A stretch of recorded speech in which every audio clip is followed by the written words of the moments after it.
I said something along the lines of entitlement is the opposite of flow. It's very hard to enter a flow state if you think you just deserve to be climbing this climb easily or whatever the case, where it's like, I should be able to do this. And, that may not be a total truism. Flow is not just something that we can always tap into, but there is an element of when you're flowing, you're not exactly forcing yourself on the climb and the rock.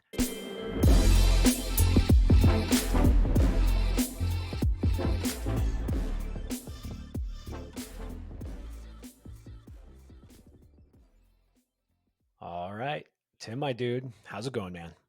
Josh, my dude, what's up? I'm gonna apologize really quick in advance. My dogs are going crazy, so if you guys can hear them, I'm sorry. I Tim, can hear them you're right now. you're in a closet. I like, how could we hear your dogs? Like, their dogs aren't in the They're right. closet They're with you, right right? over there. Okay. Yeah, for everyone listening, Tim is still in the closet, but this time he's wearing a hat. You're wearing a Oh hat, yeah, Tim. my Uh, girlfriend says she likes it, so I'm wearing it. that's a good reason to do anything. Well, Tim, we're doing a podcast, but I don't know if you know, but the podcasts have been going on YouTube as these full clips.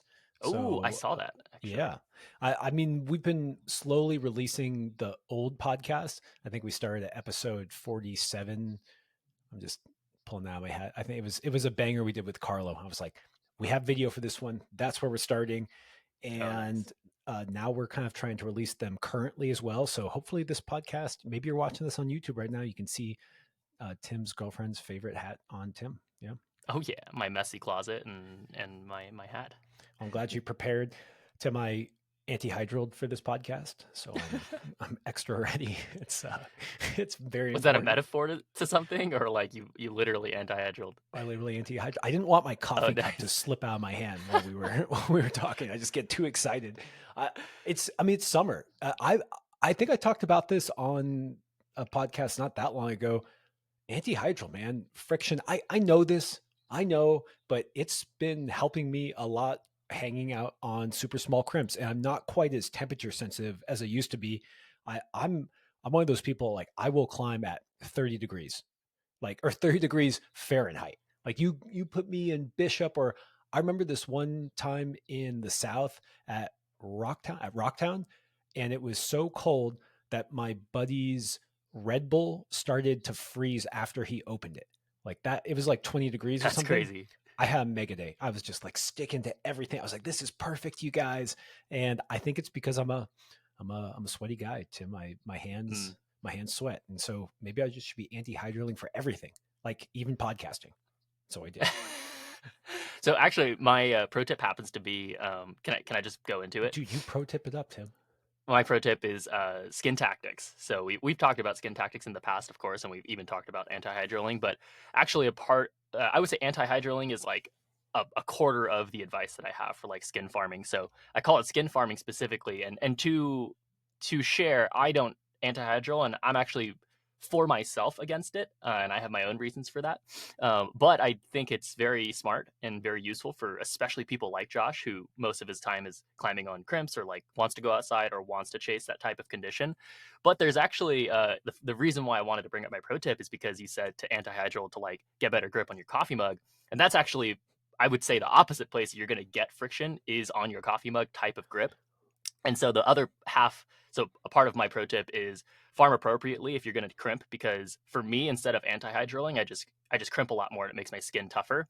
And luckily, I tend to not sweat that much. Like I have enough sticky skin that it works on plastic, but I don't sweat that much to the point where if I just crimp very often, my skin gets dry and thick, which is really nice. And I do that for like weeks before a trip if I'm preparing for it, or if I'm on a trip.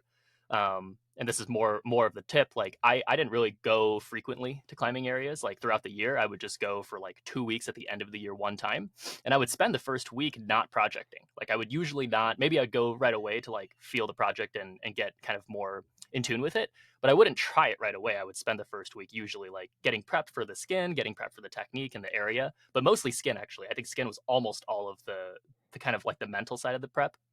And on the other side of that, going back to the gym, and maybe this is more specific to like comp kids, but if I competed right after I tripped to Bishop, like I was glassing off of everything. I wasn't able to, not only was I not able to like stick holds super well, but I was very not confident because I was over gripping everything. And so like friction on plastic when you don't have like sticky skin, you end up like needing to grip the hold harder. And on a lot of like slopey type grips, that just makes you super pumped. So there's basically my pro tip was both sides of that are important to think about for skin, not just anti-hydraling to get your crimps ready, but also get your skin sticky and supple and sweaty enough so that it can stick to slopers on plastic. Um, yeah, both are really important.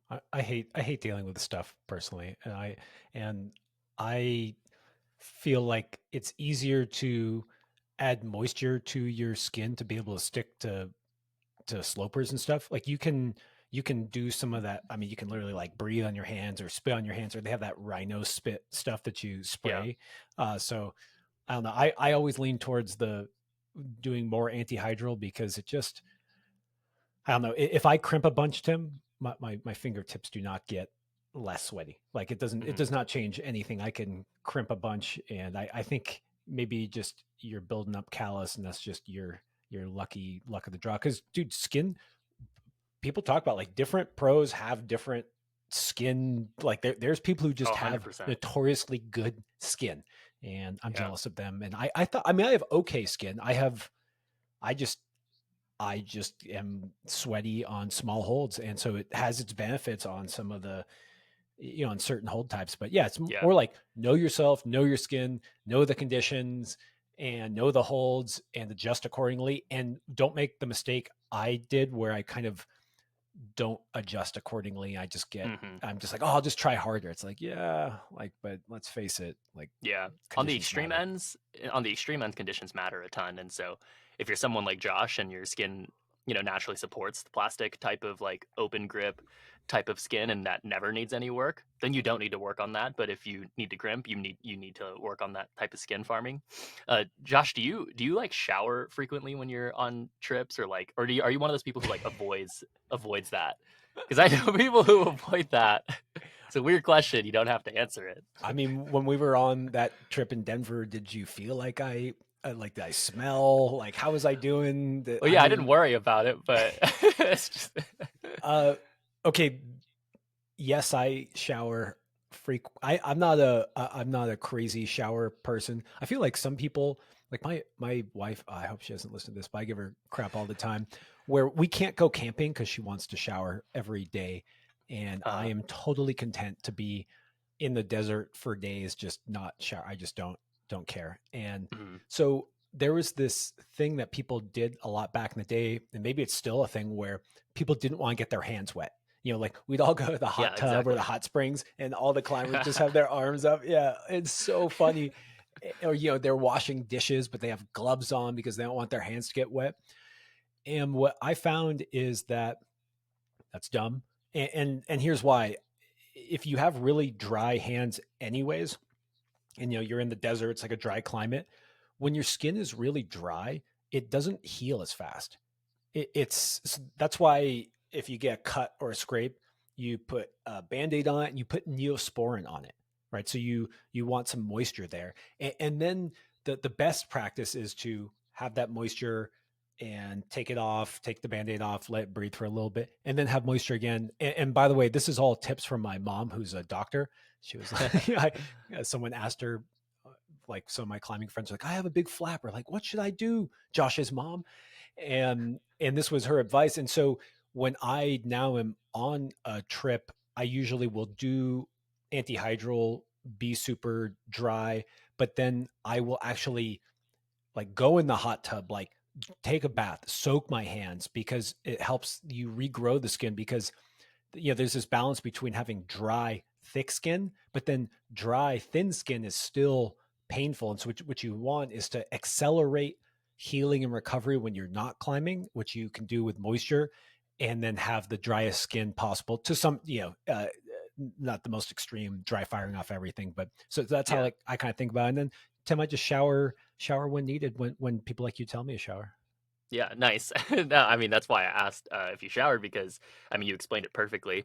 And I'm not a doctor or anything, but I remember hearing that advice younger, and I remember feeling like confirmed about it because I thought it was super weird. I would go to competitions and like we would go to a hot tub and everyone would have their hands up, and I put my hands up and I'd be like, "What's going on?" And they're like, "You got to keep your skin good." And I was like, "What?" Like my skin's never gotten bad from showering or like hot tubbing, so I would just like dunk my hands in, and people would be like, "Oh, Tim's gonna throw the comp," or like something would happen.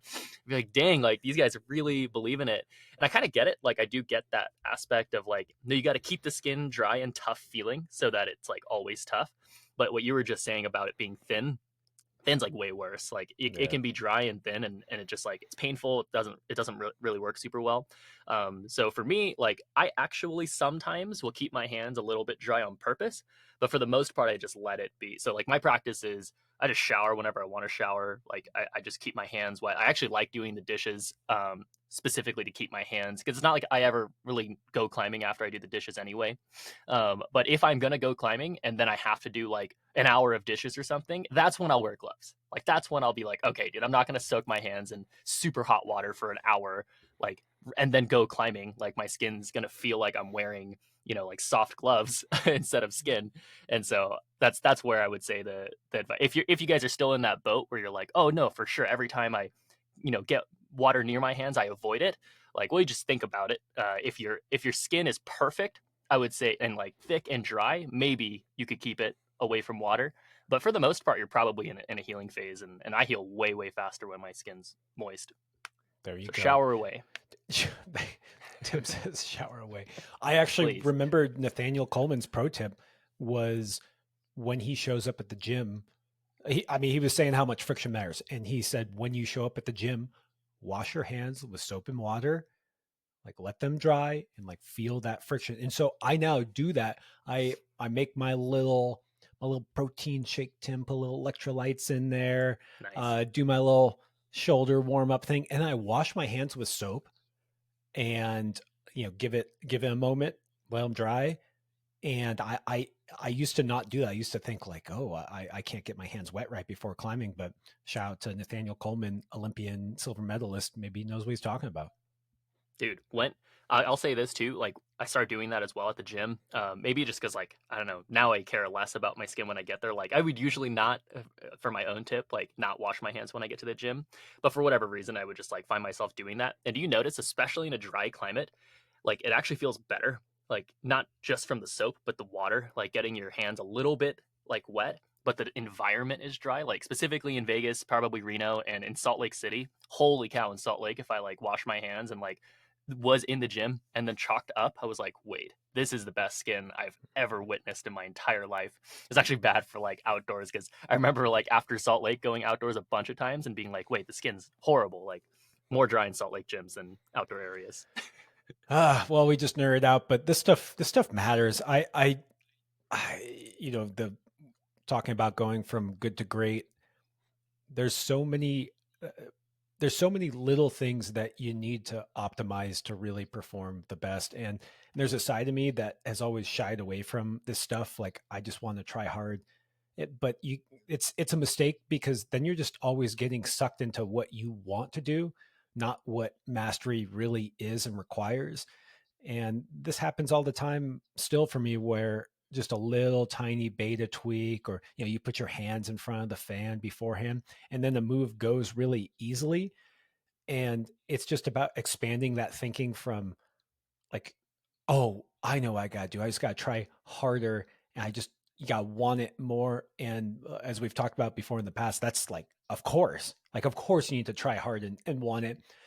But but in some ways, like that's the answer that got me to where I am. And it's probably not the answer to get me to where Mm, the next level is. And it's something that is kind of a truism, but it's also can be kind of frustrating is that greatness is often found in just a million details done right. And we said that in the last podcast. It's like a million things done over and over again with attention to doing it the best. And it's so this stuff like it matters, man. It matters yeah, so much. And so hopefully that was valuable. It was, but yeah, Tim, I picking up my coffee cup, no problem. I'm not sweating talking nice. to you. Um, Well, actually, my palms are a little sweaty. I just put on my tips. My palms are getting a Oh, little okay. excited. Yeah. So, Nice. okay, that was good that you bust out a pro tip early. Because you bust out the pro tip, I'm just gonna say a few quick little announcements, uh, because that was kind of how we normally order things. But you put out a pro tip in the first couple of minutes, and I'm just gonna roll with it. So, Tim, you are doing a bunch of classrooms and they're going well. You've really taken the reins, as we said. And we had tried to put you on another Patreon separate from Testpiece, but it was just too confusing. And so now everyone, you can still find Tim and the classrooms he does at the normal Testpiece Patreon. And so, yes, just patreon.com/testpiece. There's also a lower tier for those people who just want the recordings. And yeah, Tim, do you have the dates for this one? I think it's going Yes. to air after one of your classrooms, but if you just want to put them out there, just because.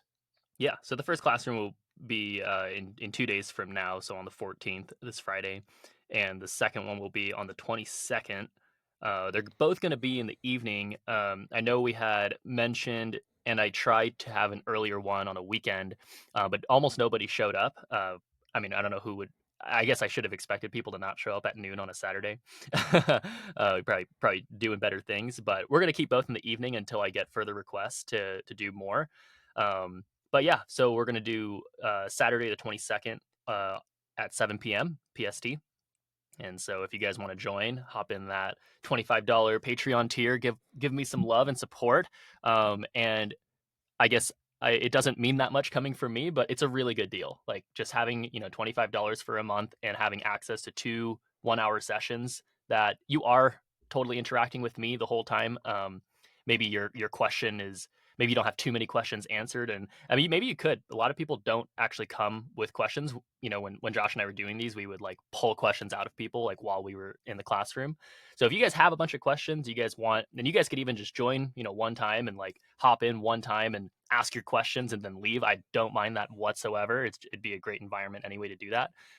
But they're great. They're fun. I've been really enjoying them and I'm going to keep doing them. So hop in there. Yeah, Tim, you're not biased at all. You're saying it's a good. Zero. You're just not biased. Tim, when can I come back? Do you miss me? How's it been going without me?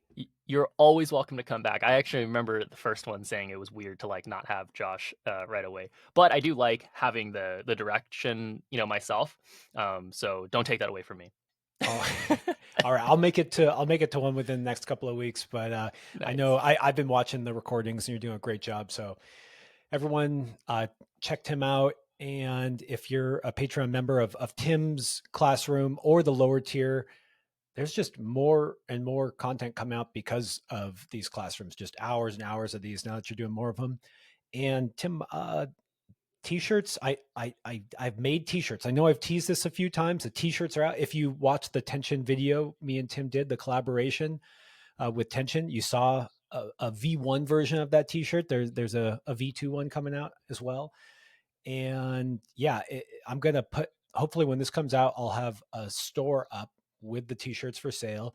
I'm just going to do one run a month or so. So I've kind of collected some interest, and I just don't like these are printed on order. I just go to a local place and do it. So I don't really want to just like do it each time someone submits an order. So I'm going to collect all the orders and do one big print at the end of the month. So, you know, uh, put in those orders and we'll get you a test piece shirt at the end of the month. And if you're a Patreon supporter, then I haven't figured out how much the shirts cost and what discount you'll get, but you will definitely get a discount equal to or greater than what it costs to be a patron. And we're just psyched to finally pull the trigger on this because it's taken a minute. Nice. Yeah, I mean, people have definitely spiked interest in the t-shirt world of I mean even like mellow anti-grav like people want shirts, man. So a Karma 8A, like there's a bunch of I like shirts, so yeah, I mean, it's sounds the only swag we fair. can wear. You know what sets the test piece shirts apart, Tim? They have a pocket. They're pocket tees. Oh man. Yeah. I think anti-grav has a lot of pocket tees, but Damn it, that's Keenan. that's kind of Keenan's Damn. vibe, so I've been that's wearing totally I've been okay. wearing pocket tees for way longer. Sorry, I'm just trying to claim that. You know why I love the pocket, I man? get it. This is what's so good about them. People are like, what do you even put in your pocket?" So here's what I do: is I'm wearing AirPods, and then you take one out, you put it in there, maybe both of them. Uh, you sometimes when you're like hanging on your harness, it's nice to like put a brush in right there instead, I've like never used just that. like you're like grabbing stuff, putting a brush in. What else? You can put a pack of cigarettes in there if that's your thing. I put my Um, phone in there all the time, like for quick, what phone? It like would just a fall right quick, out. like I'm like doing stuff, or especially like with the Mm, dogs, I just need to drop something really quickly. It's much easier to grab out of than my pants pockets. So I use my pocket tees like yeah, religiously. I just yeah, I think they're things. So okay, that's Yeah, enough shilling for our nice. Well, cool. utility T-shirt, nice, Yeah, dude. yeah. Let's go. So I mentioned the tension video, and I was wearing the shirt in there, but no one has yet claimed the giveaway from the tension podcast. I don't know if you heard this, Tim, because you weren't on the pod, Yeah, what but was the giveaway?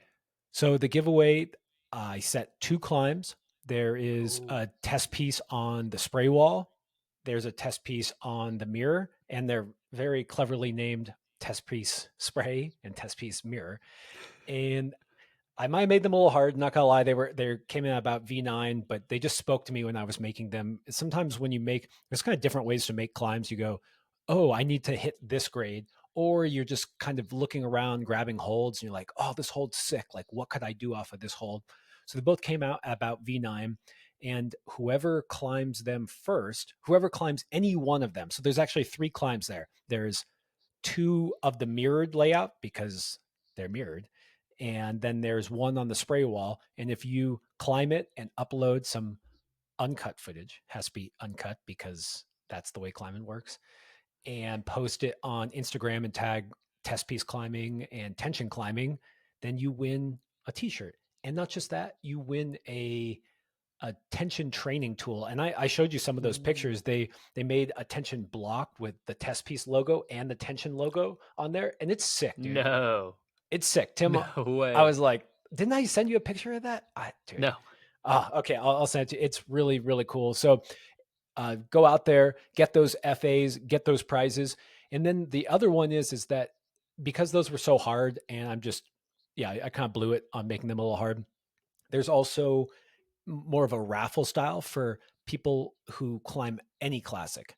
So there's classics from V0 to V13, and if you climb a classic, uncut video, put that on your Instagram account, tag test piece and tension, and then put in the description why it's your favorite classic or what you love about that classic, then you get entered into the raffle that I'm going to close on July 1st.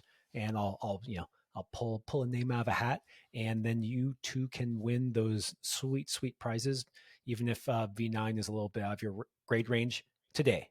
Today it may be out of your grade range, but you keep climbing that TB2, you never know what can happen. Yeah, join those classrooms. You never know what's gonna happen, dude. That's super cool. No bias, no bias. I wish I was a customer. I wish I could win a uh, tension test piece branded tension tool. That's super awesome. Their little like warm up tools and training tools are super cool, and we got to see a little bit of behind the scenes for like just newer development. And dude, those guys are serious. Like they do some damn good work at the tension shop. It's pretty cool. I mean, that is kind of a pro tip. Or the way I use the block or the Ergo Edge, these things is they're small and light, and you take them out to the crag with you. You can hike them out and just kind of, I don't know. I mean, people use them for hardcore training tools. For me, it's more of a way to expose myself to some light finger work before I pull on, because sometimes you hike out to your project and it's like and there's nothing there. It's like, oh Hmm. cool, I'm just going to warm up on V12, like that works, or I'm going to get injured, who knows. Yeah, yeah, Yeah. yeah. Actually, on that same note, like I brought my my block. They graciously gave me one because I told them I broke one before. Um, and Strong boy. I brought my block. I was on a no, it had just broken like in my backpack. But people break them all the time. But I went on a trip on a boat with Michaela's family, and I brought the thing because I wasn't going to climb at all, and I wanted to like do a little bit of engagement. I didn't really use it that much, but when I did use it and I pulled it out, Michaela's dad like knows climbing, and he knows that I'm a climber, and so he was like, "Oh, what is that? Like, what is that for?" And I was like, "Oh, usually it's used, and I guess it's like not everybody uses it that way, but in my thought and why it was created was it usually is used as a warm up tool But I'm just using it to like do these grips. And he's like, oh, how would you warm up on it? I was like, oh, it's kind of fun to explain. And basically I was like, yeah, I guess you don't warm up on it like you climb, like you're not like climbing, to warm up on it. You're actually just engaging positions that you probably wouldn't, like you probably would run into a harder version of that stimulus on any hard rock climb outside, but you probably won't get the full range. You probably won't get a wide range of grips, and you probably won't get a wide range of intensities. You'll probably get super easy and super hard intensities climbing, and so that's usually why warming up is a bad idea on like just hard climbing. You can do that. Like I think when you get better at climbing, and Josh can probably agree, like as you got better and better at climbing and stronger, and just better technique, you were able to like slowly warm up, even if you just had one problem to climb outside. You could use that problem to warm up and then have tries on, but you're basically doing that same thing where you're grabbing a grip, you're trying to like be gentle on it, and then a little bit more and more intense. But man, when I use the block, like I use every single edge on it. Like I use all of the edges. I use the pinch in the middle. I use the mono. I use the pockets. Like every single edge, and it's usually in like the 50% or less effort on each of those things. And I feel fully like pumped and like flowed for the whole session. It's great. So if you're not using it Nice. that way, like you're just pulling super hard on it, that's not necessarily a good warm up, in my opinion. Yeah, dude, all those grips have a great use for, yeah, just for warming up. I do the exact same thing. My one tip for warming up on hard climbs out in the middle of nowhere, when you don't have a bunch of warm ups to do, and I've given this tip before, but I'll just repeat it really quick. Is I like grabbing onto the best holds that you can find, and then I just move my feet all over. It's Mhm. like I don't move my arms, I move my feet all over. But because of that, it's like you're like, oh, I'm gonna like heel hook over here on this place I would never heel hook, and then kind of lock off to engage that heel, or stretch your feet way out, and just I just walk my feet all over. So it's like instead of climbing with your hands, it's almost like you climb with your feet, and it works. I don't know, man. It's not perfect, but you do what you I do. get pumped. I get pumped when I do that. I don't know if you do. Like I grab those things pretty hard when I move Yeah. my body, just grabbing. Dude, that tension video was a freaking blast. If y'all haven't seen it yet, go to the tension YouTube channel and check out. We compare the boards. Testpiece comes to tension. It was fun, Tim. It it It was was super it was fun. fun. Yeah. Yeah, it was super fun. It was fun to relive it and watch it. But yeah, they did a very good job with the editing, and um, but Yeah, yeah, I don't feel like we should go too into it because there's a video on it. But one thing that I will say that didn't get captured exactly is that like all of those climbs were first try, or I think at the most second try. Like maybe some of them we tried twice, but it's just because of the sheer volume, and it was just wild seeing how many boulders we did. Man, I kept like watching. I was like, oh yeah, that one. I don't even know if they included all the boulders we climbed on either.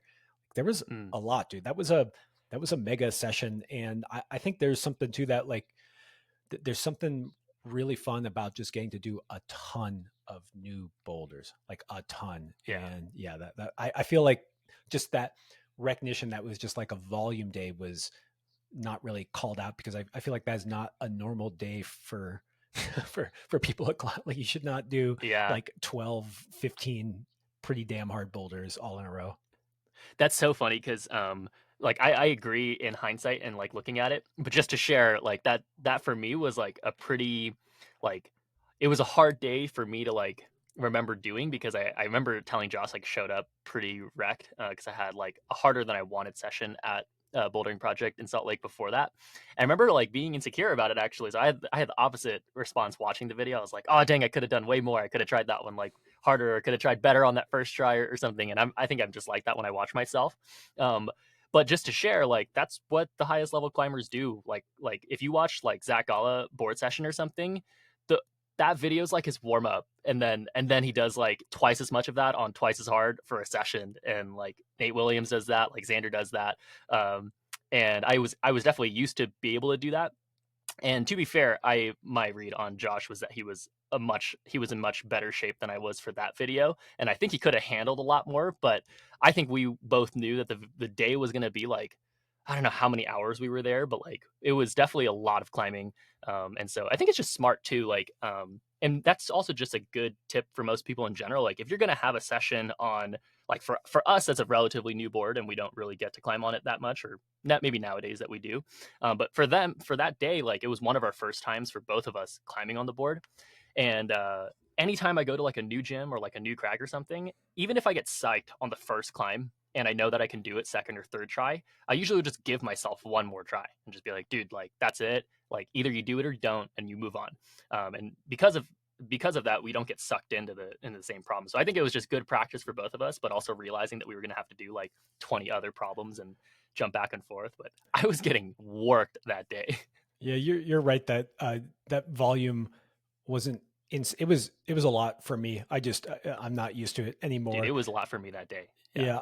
Yeah, I do think that it's good that you call out that setting those expectations of what pros really do is probably more volume than people realize. Like there is a lot Oh yeah. of that you can just climb a lot more. And it's why sometimes you'll hear people say like, "Oh, I did like I don't know, like 7 sevens." And it's just like, why do you think that is what you should do? Like, like, Hmm. how do you know? And it's just this idea of always pushing volume. And can't remember who I was talking to just about how Daniel Woods, like the amount of effort or the amount of volume Daniel Woods can handle. You know, maybe he's tapering off as he's getting older, but just that he was notorious for just climbing a lot of hard stuff. And there's something to be said for just being able, not being able, it's not even the being able, it's just more quality climbing means you get better at Hmm. climbing. And I did have a blast just doing a ton of that. And the one thing that some people reached out and said to me was that they wish that we had done more of a board lords type of episode where we had climbed Hmm. on harder stuff. And so, yeah, if you guys are interested in us actually trying like really hard climbs, maybe we'll go back and do that. Cause I mean, it's just a totally different thing to be like, okay, Mike set this V13 or V12, like let's session, like let's see if we can do this thing. And you know, Yeah. that wasn't exactly what we were aiming for, but I don't know, I have fun on both. It was nice just getting a tour of the board and just climbing Yeah. amazing, sick 5-star boulders one after another. Yeah. Actually, on that note, it was kind of sad at the very end of the day. That's when we started trying the harder stuff. And I was like, dang, like this is really fun though. Like Yeah. Josh and I think we had some pretty good couple tries on some like 12s and so I think stuff in the 12 range. And I was like, dang, if I was fresh though, like I'm pretty sure some of these would go first try. And then we would just try harder stuff and then find stuff that we actually needed to solve. Well, we just got a TB2 just going up at Refuge. It's brand new. Mm. Miguel Climbs called you out on Instagram to come to Vegas to make a video. So it sounds like we could make our own little Board Lords video here at Refuge if you're Woo. ever interested. Well, I told Miguel, and shout out, Miguel did a cool video with you that dropped around the same time as the tension one. Is his YouTube Miguel Sends, or what's the name of his Ooh, YouTube channel? I'll Yeah, look it will up. you, What? yeah, find that while I'm thinking about Vegas. I told you I will make it out to Vegas when it gets a little cooler there. And I think we should do a video with ravioli biceps. I mean, don't get me wrong. Love TB2, love the tension boys. I still love the moon board and I love the kilter board and I love boards and I love climbing. So if I'm coming out to Vegas, I think we should do a ravioli biceps video. That Well, would we be could do my both. okay, This is the okay. Moonboard 2024, and this is the TB2. They're Oh, right next to each other, so okay. they're Okay. facing like on perpendicular. But it's Miguel Climbs. So Miguel look up climbs. Miguel Climbs. I think he's pretty underrated. He does really good. He's very consistent. He has clean shots. He understands, I think, climbing enough to like, or I mean, definitely understands climbing, but he understands video in climbing enough to like actually have good angles and good shots. So it's No, good stuff. I like watching it. it's straight quality. Like I mean, Yeah, that's yeah, it's no, high it's quality. high quality. He's an architect. He works on like the biggest hotels in Vegas, like actually some of the biggest hotels in Vegas. He's done it for his entire life. Yeah, I It's just like his crazy. Instagram account. Like he just has fun stories Fun of yeah, I reels. don't know, Yeah. just good. It's that you know, we can't all climb V18 and we can't all put out media of just V18. And so when you get someone that has just their own fresh take on climbing and how they want to present it and they have this background of beauty in their work already, it comes through. And so Yeah. yeah, so there's been some other good media out there, man. Did you see the woods? Well, gosh, what was it called? It was Ben and Noah Wheeler climbing with Daniel Woods on the Woods board. Did you watch that? Oh, I didn't know there was a video on it. I saw their Instagram posts of the Wheelers. I thought that was super cool and a really good idea because I actually think that Noah. I think Ben is quite strong, but I've just seen more of Noah. Um, but I think Noah Wheeler is like I've said this before. I think he's one of the best board style climbers, and I think he's pretty raw. Like I think he doesn't. Um, don't take this the wrong way, but I don't think he like knows exactly what he's doing all the time, and it's just absolutely scary to see how good and strong he actually is just without all that cleaning up. And it just also happens, I think, when you climb that board style is like it's just so explosive. It's probably really hard to control over time. It's not a hit on him whatsoever. In fact, it's actually a compliment.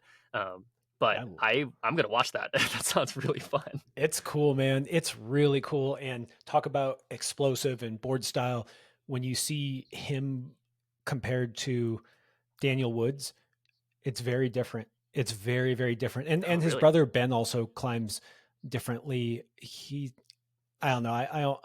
They climb more similar, maybe because they're brothers, but Ben has a little less of the body power. He still has that Mm, same finger strength. Maybe it's just because he's younger, but he's got a little bit more of a finger strength reliance where he does generate and get to those holds, but he kind of latches them in that like almost mhm. like younger kid, younger style where you just kind of like see them catch things in 3 finger drag, like swing out and still like hang on. And then Daniel, I mean, Daniel's just still such a monster, and they do it so differently. And he has that isolation, classic power style, and I mean, he looks like a tank compared to those guys because he's just so muscular. And it's just so interesting seeing those different styles on these same climbs. I also loved seeing, to be honest, this is totally random, but I liked seeing Daniel Woods in this more, I don't know, like professional style, like he's talking about his board, he's trying to sell his board, and I just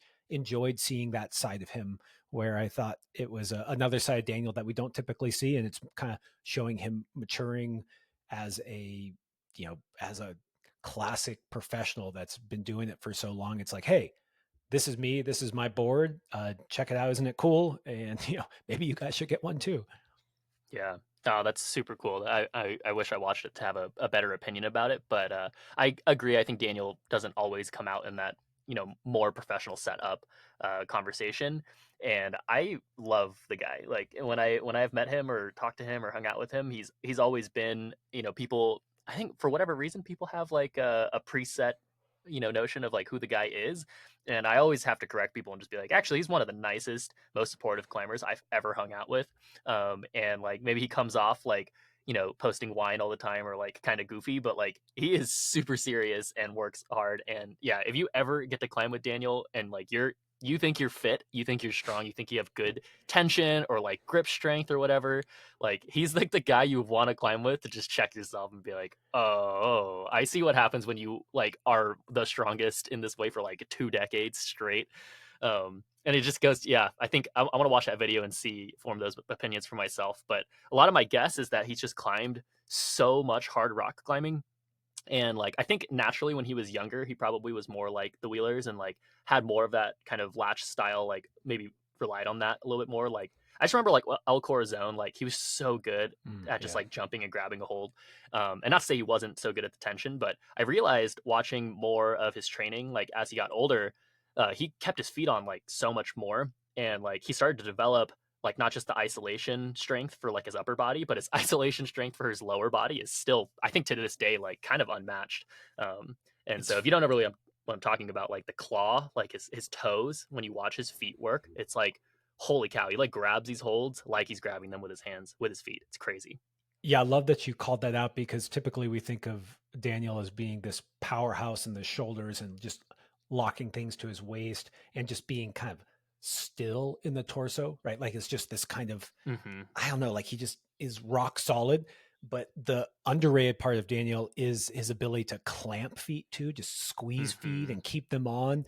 And he just, that tension that he exhibits in his upper body is in his lower body as well in a way that I mean, I don't, I've told this story before climbing with Daniel, who is an extremely kind and awesome guy, but just doing some climb where we all had to cut our feet. It was just like a made up climb, and it was just obvious that your feet had to cut. Mm. And he just walked his feet through this sequence. And the crazy part was, for in my memory, was just that it clearly wasn't him trying hard to keep his feet on. He was just like, yeah, like, why wouldn't you keep your feet on? There's Yeah. footholds there. And we were just like, it's impossible. Like, how are you doing this? And it always Yeah. stuck with me as like, oh, that's different. Like, that's Yeah. special. Sorry, I want to keep picking this apart just because it's kind of interesting. But one thing that I also thought growing up in climbing was that that was just what happened when you were shorter. Like he's 5'7", I think. He's got quite a bit of a plus actually, but Like a plus I think he's six, dude. 5'7". He's Yeah. got +6. I thought he had Yeah, dude. +4. He's got super long arms, but his body like size, you can tell like when you're climbing with people like him. And I remember growing up climbing with like him, Carlo quite a bit, Drew. I remember like Zach Gala, even like Sean Bailey and Sean Rabbit. They're all similar in height size, but Daniel like very much stands out in that lower body range. And these guys all have their strong attributes. Don't get me wrong, but even compared to people his height, like his lower body tension is actually insane. So man, I want to watch more Daniel Woods climbing. I gotta say though, like personally, like that's the stuff I like watching is like either like still to this day I still pull up like him, Sharma or Andra like to just to the T or Nale. Like those are the guys I still like watching. So Tim, whew. I can see the sweat on your hands. You forgot the Mm. antihydral. Uh, I mean, this is what's interesting about falling in love with different people's styles. Where when I watch Noah and Ben on the board, I mean, there's something I like about that latching. It's like as soon as they can get their tips over something, I don't care if they scorpion, I don't care what happens, they're just on there, and they're kind of lankier. And it looks kind of cool too. It's like there's just this style, but then also you see Daniel Woods, what looks like overpowering everything, and you're just like, that's fucking sick too. Like there's and just falling in love with these people exhibiting their different strengths is, I don't know, man. I like it. I'm into it. Yeah, me too. Nice. Okay. Uh should we let's quickly just do a shout out for Pioneer by Mad Rock as Oh yeah. another video that came out, because actually, okay, this is a perfect transition. We are talking about Daniel and putting his feet on, and when I spoke to Jeremy Meeks and Joel Rusher on the podcast, West Coast Pimps was the name of it. What really stood out in my head from my time with them when I was in my early 20s, and they were kind of, they've got maybe 5, 6 years on me. And so they were the strong ones in the gym, and they really, I mean, they still are. That was the one thing about the Pioneer film, which Joel Rusher was a big part of, that didn't showcase, is how incredible Joel Rusher is as a climber. But the thing that stood out in my head is I was strong in the upper body. I was a gymnast, and my feet cut all the time, and I thought it was cool, but then it started getting hard to keep my feet on in harder grades where it was necessary. And I can't remember if it was Joel or Jeremy, but they just said, just try to keep your feet on.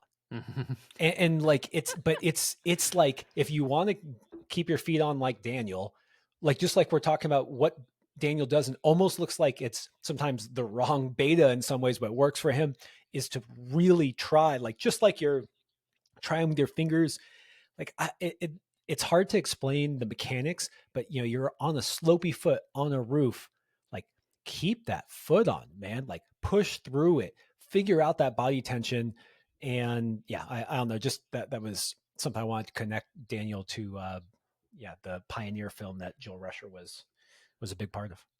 Yeah, no, I was trying to finish that film before watching or before starting this recording, just because I started watching and it was so good. But man, these climbing films are kind of long. Like you can't like watch everything every day. Um, but if you guys haven't watched it, and I'm gonna share it on my Instagram because it was actually that good. And it's funny because this Mad Rock crew is like each the four of these guys, and I'm assuming it's just the four guys in this film, Taylor McNeil, Matt Foltz, Ethan Pringle, and Joel Rusher are easily the nicest and some of the most genuine lifers in climbing that I've ever met. And it's just crazy that they had maybe it was a talked about vision or something, but it's like a perfect climbing film group. And just like the way that, and it's funny because like Joel is getting older and it's it's perfectly narrated in this way by him, in this way that he's like sharing something and like kind of educating this group that for me they're like older than me by a bit, like Matt and Ethan, and those guys are like, that's what I expect those guys for, like, for me, and I would listen to them that way. But Joel was also, I luckily got to experience climbing with Joel in the gym, quite often actually, and he gave me a lot of the same tips, like just his understanding of like what is important, I think is like really what's cool. And just that's how it's narrated in this way where he's like, these are the things that are important, these are the things that I care about. And it's almost like the way that he's saying it, that I care about these things, it's almost like you should care about them, which I think is not captured in climbing films too much anymore. um where like, yeah, that's what I want to care about. It is cool. Well, it cracks me up that Joel's a notch above those guys, and then they're a notch above you as far as the generations and the age. But I think that what's really important and why I wanted to talk to Joel and Jeremy, even though they're hard sending and the 12s or 13s in today's terms seem mundane. Um, the thing is that the principles that they learned along the way are just as applicable now to, it's why we aren't like, hey, we figured it out, guys. The way to go from good to Yeah, great is 5 sets of 18 reps on the 6 mil. That's what it is. We figured it out, guys. Because as good as Taylor, Ethan, and Matt are, they're going to eventually be passed up by your generation, just like you're saying. hmm, And then there's Ben Wheeler and Noah Wheeler also nipping at those heels too. Anyways, I really liked the video. There was a lot of that. There was just these great vibes, like you're talking about just what climbing is. But then on top of that, you got to see these different styles from these great athletes, hmm. and you saw Matt Fultz like fucking bearing down and just being like somehow a big guy who can crush the smallest crimps and just be a powerhouse. Ethan doing something tall and scary with style. Taylor has this toe hook ability and like just that vision on these new climbs. I mean, they all have done a lot of FAing. It was so wild seeing Taylor go up and be like, "Oh, I'm gonna clean this, figure out the sequence, and just put up a new Yeah, 8A." Like just boom, boom, boom. Like that. That's so not easy. And then on top of all that, Mad Rock supporting this vision, and then what comes out of it is a sick film and new freaking climbs for us to enjoy in the world. And just that's kind of something I love seeing companies do. Like I think that's yeah, that's exactly the kind of support that the community needs from them. yeah, I agree. Speaking of which, maybe not so cool, not so nice. I don't know if you guys know, but Dai Koyamada is a legendary climber from Japan. He's also in his 40s, I think. I think he's in his 40s, man. Like he's kind of, At least he might yeah. be like 50, dude. He's like getting a bit older, and I wish I had more facts on him, but I follow him and I look at his posts like every. Oh, do you have facts on him, Josh? I'm Wikipediaing it Okay, right cool. now. Go for it.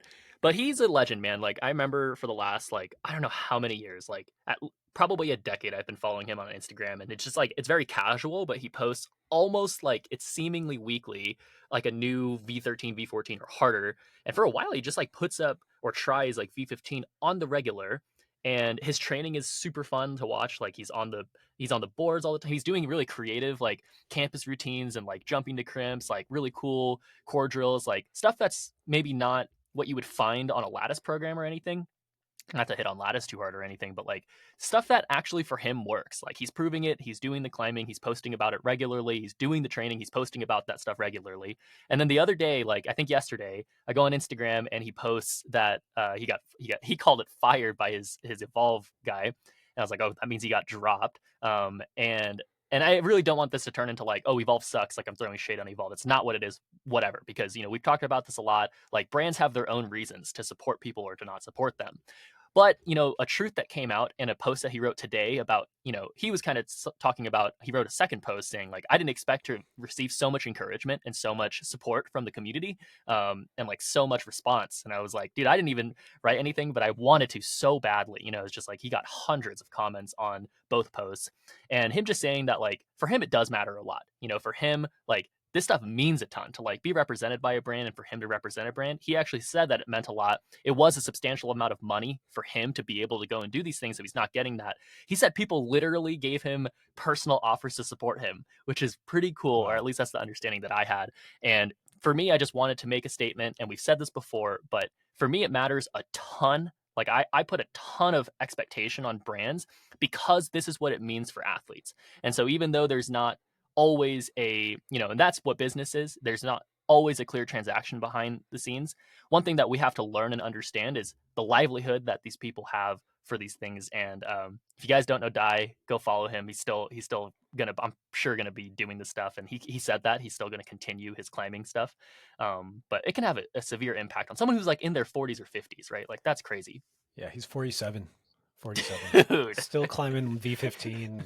And yeah, so you summarized it really well, just kind of some Instagram post, and saw the fact that he was dropped by Evolved, and then just a few days later he posted that outpouring of support seems to have resulted in him having an opportunity to be sponsored by another brand. And yeah, Yeah, I think the thing that I spoke to you about, where I don't want to say anything negative about Evolve exactly because we don't know. Like it's easy. It's like for we sure. see Dai's post, and so we don't know. I mean, for all we know, it was an extremely hard decision to Evolve. Maybe they're having tough times. We don't know. It's not right to throw them under the bus without hearing their 2 cents. But my one hesitation in that is that Dai's been with them for a long time. He's probably pretty darn reasonable because he's 47. And I'll just tell you guys, as a somewhat older guy myself, you kind of mellow out over time. You maybe aren't quite as rash, and you kind of often understand that maybe there was another side of things, and maybe you don't have all the facts, and so you're hesitant to jump to conclusions because you are wrong so often, or because when you get older, you're wrong more often over the years, and you go, oh, maybe I'm an idiot, I don't know what I'm always talking about. So the fact that Dai took the time to post this and seemed kind of stunned made me feel like the transition that they went through probably could have been handled better, because my hunch is that he didn't rashly go on to Instagram and just, throw a bunch of shade because he just, Right. wanted to strike back. Like it probably felt maybe sudden for him, and wasn't communicated in a way that made him feel like he was valued for that time. So I'm glad to see that things are working out for him, because dude, he is a legend, man. He's Yeah. there was a time where it was also, I'd say I am naive when it comes to the Japanese climbing scene, because I don't know a ton, and especially in the last 5 years, 10 years, more like the last 5 years, Japan has kind of become this powerhouse in climbing. But before that, Japan was kind of isolated, and you didn't really know much about him. And I felt like Dai was kind of the first name that I associated with Japan, because he would leave Japan and then do everything. It's like, oh, Dai's coming, and then he does all of the V16s or V15s. You just go like, oh wow, who is this guy? Like, what is going on in Japan? So for me, he kind of represents that beginning of the Japanese becoming a real powerhouse in the climbing scene. So props to him, and glad that it's going to work out for him. It's going to work out. Yeah, I sure hope it does. Yeah, I sure hope it does. And I think it's a good point that you're making about his timing with the posts, and like the way that he posted, and kind of what that means. And yeah, what I would personally have just wanted to see, and just so I could, you know, wanted to share my opinion, like I would like Evolve to like send him off. I think it would be a lot cooler for him, and a lot cooler for the community, and a lot cooler for like his legacy, is Evolve just being like, hey, we are not gonna work with this guy anymore, but we were really happy with the relationship that we had. We hope for the best for him, because like it seems like the only impact that he had was like his legacy was just like crumpled up and thrown out the window. And it's like, dude, the legacy had a massive effect on people like me and Josh, probably thousands, tens of thousands of people around the world in climbing. And climbing's not the biggest industry in the world, we know that, but it's an important industry. It's a super crucial, it's a life thing for a lot of people. And so we have to, I think that, yeah, brands should recognize that a little bit, at least in this way of just being like, dude, like this guy is serious. He's still going to be serious and we love him, you know? Like I didn't feel any of that. Yeah, that's best practices in even just normal corporate world where if you get Mm, laid off, it's like, hey, we laid you off. You're not the right fit here, but you're great. And here's let me help you find a place where you can shine. And I think I've seen other companies, brands do that where they yeah. kind of say goodbye to an athlete that they, no longer are working with, but had a good feeling. Well, Yeah. Tim, Testpiece should do a podcast about that kind of stuff and brands and professionals. And that was episode 101. And you were there, Tim. You were Oh, there. snap. Yeah, good one. I got tons of messages about that, Tim. Just people. Nice. Yeah. Well, that's a plug for our own podcast. Tim, there's even other stuff that we could talk about. There's just not time, man. There's Zach. He did the process. Wow. Dang. I love that bike he did. I love that close bike he did. I don't know. Zach is just on a tear and continues to be. Keenan and the gold standard came out. We had teased it on the last episode because we had seen some like hint that was going to drop, and it fucking delivered. That trio of Keenan climbing, Eric Bissell, and David Fitzgerald on the filming and production side are just on one right now. So I don't know. Just a little shout out. We can't go into it. There's Mhm. otherwise we're just always talking about other sick films, and we're trying to put out good content ourselves here, Tim. You right. You right. Okay, I have a pro tip, and I didn't drop in the first couple of minutes. I saved it for here. My pro tip's a little. It's not super climbing based, but it's just something I noticed I did, and I think I'm somewhat unique on this, and so maybe it'll help some people. So you're bouldering or you're at the crag, whatever. You're outdoors, and you know how like you have your shoes that you hiked out in, and you have to put like socks on and your shoes back on after you take off your climbing shoes, and it's like a whole hassle. It's kind of like annoying. So then maybe you have like flip flops there because they're light, but like flip flops kind of like they get rocks in. I don't know. They're just not Mm. flip flops are not really what I like to cruise around outdoors in because they're Okay, what you freaking. got? So I have these shoes. They're called Suave shoes. They're like, I'll link them. It's SUAV shoes. And they're these 3D printed shoes. And they're really thin and really light. And they slip on super easy. So you can like leave the heel down or you can kind of pull them up over your heel. And they just weigh nothing. And you, in no way do you need to wear them with socks or anything. And so like they're my kind of like Crag slippers. And I don't know, you used to see like Sanooks out there, you used to see like Mm. other stuff, but I'm telling you, these are just the perfect shoe to carry with you that slip on really easy, really lightweight, keep the rocks out. And yeah, did you Google them? What do you think, Oh Tim? yeah. I'm not saying they look amazing, but they don't look bad either. Just kind of plain, super So plain we're a shoes. paid. This is a paid partnership with. I'm just kidding. Yeah, No, right. no paid partnership with Swab. Dude, these shoes do look good. What are you talking about? I think they look pretty Pretty like basic, right? casual. Like Yeah. yeah, I mean they're casual, but they look better than like bringing out Crocs or flip flops to the Crag. So they look great. I actually just double on that. I wear I got Michaela's family took me to this like place called Going Gone, and it was like a Dick's like almost like a thrift thing. Like everything was super super super cheap, like 75% off plus on stuff. It was insane. Um, and I got these shoes called Chacos, and they're really Mm. similar. Where they're like, yeah, they're almost like Sanooks, but the back of them like they purposefully fold, so it's a different material just on the heel cup that is like almost intentionally they're supposed to be like satin. Michaela hates them now because they smell really bad for whatever reason, but that's because I don't wear them with socks. But I will say I'm gonna get another pair just to bring with me to the Crag because I think they're a much much better shoe to have at the Crag because dude, I hate getting rocks and stuff in my flip flops and stuff like Was at the that Crag. It's was that a horrible. paid sponsorship where you're talking about how they smell really bad? Should Yeah, be. I mean, number one PSA is like don't walk around in your climbing shoes. Just I mean you can. I definitely do it sometimes. Dude, those are some loud knuckle cracks there, Tim. Oh, sorry. Just pro tip: crack those knuckles. Um, yeah, I mean, you don't want to walk around in your shoes because it just wears them out, messes up the shape. but I totally do it. I don't know. We all have Mhm. like that pair for like a warm up pair typically, you know what I mean? But then Yeah. you shouldn't be walking on the, or you shouldn't, you need to really wipe those shoes before you get on the wall, all that stuff that we all know.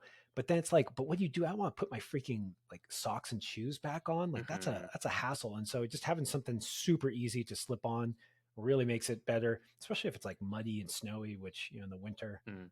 Anyways, it's a good pro tip, It's a right, good pro Tim? tip. Yeah, It's a yeah. good pro tip. I definitely didn't do that as much, and I because the tip that I agree with there is like try not to walk on your Zen shoes like around the crag, but you just kind of have to sometimes. And if you don't have an extra pair of shoes around, you will walk in your climbing shoes probably if you don't want to put your whole like get up on because like yeah socks especially dude like especially when you're climbing, uh and you're like in between like climbing shoes and socks and stuff. The socks just don't go on, man. Like your Yeah. feet maybe my feet are sweaty or something, but my socks just don't go on. So I don't want to have socks around, and I end up just wearing my regular shoes without socks, and that makes them stinky, and like I don't want that. So Do you do that like good pro tip. funny do you do that like funny waddle where you walk on the Yeah. outside of your shoes to try to avoid getting any on the tips of them?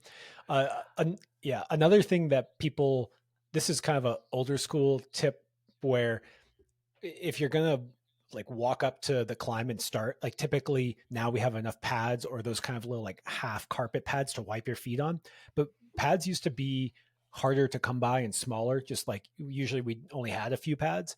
Now it's like everyone's carrying double pads. And so what we would do is we would place we place rocks, like so almost like a little like Mhm. rock stepping stone to go from the pads to the base of the climb so that you could start with clean feet instead of going into the dirt. Did you guys ever do that? Or were you just in I mean, pad city when you were, even when you were a kid? pro- probably just because I lived in or like most of my climbing was in Bishop. It's like some of the climbs that needed that just like lived there, like Evolution, Mm. for example. Like that, I think that setup still lives there. Like a bunch of rocks to set up your pads onto. And Ambrosia, I know, has this like big boulder that, for whatever reason, every time I went to Ambrosia, the rock would be somewhere else. But it's this huge boulder that we would like roll over to the start of Ambrosia. But the start of Ambrosia starts like 11 feet up, so you need to Whoa. stand up on something. And then like for me, I'm like fully reached up to get to the start holds. But yeah, definitely the rocks matter a ton. Like No, but you should use no, the this isn't rocks. for like reaching holds though. This is just to avoid stepping in the dirt when you walk up to your Oh, climb. Like so when you I walk know. up to your climb, like because if you have tons of pads even like at the base to like sit start on, that's great. But we didn't used to have that many pads, Tim. Oh, So you can place those little like rocks because otherwise you just have to take a few steps in the dirt.